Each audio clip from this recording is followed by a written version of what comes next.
Uzbekistan के सदर Shaukat Mirziyoyev ने पाक उज़्बेक तिजारती हजम को 2 साल में $4 अरब तक ले जाने का अज़म जाहिर कर दिया। ताशकंद में पाक उज़्बेक बिजनेस फोरम से खिताब करते हुए उज़्बेक सदर का कहना था कि पाकिस्तान और उज़्बेकिस्तान के दरमियान तिजारती रवाबित बढ़ाने के लिए बेपनाह मौक़े हैं। उज़्बेक सदर ने मुश्तरका चैलेंजेस से निमटने के लिए मिलकर काम करने के अज़म का आदा भी किया। उनका कहना था कि गुज़िश्ता 1 साल में पाकिस्तान में माशी इस्तेहकाम आया। उन्होंने वज़ीर आज़म शहबाज शरीफ और उनकी टीम को कामयाबी पर मुबारकबाद दी।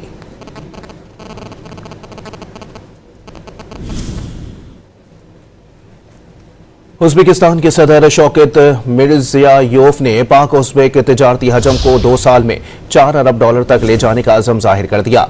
ताशकंद में पाक उज़्बेक बिजनेस फोरम से खिताब करते हुए उज़्बेक सदर का कहना था कि पाकिस्तान और उज़्बेकिस्तान के दरमियान तिजारती रवाबित बढ़ाने के लिए बेपनाह मौक़े हैं। उज़्बेक सदर ने मुश्तरका चैलेंजेस से निमटने के लिए मिलकर काम करने के अज़म का आदा भी किया। उनका कहना था कि गुज़िश्ता 1 साल में पाकिस्तान में माशी इस्तेहकाम आया। उन्होंने वज़ीर आज़म शहबाज शरीफ और उनकी टीम को कामयाबी पर मुबारकबाद दी।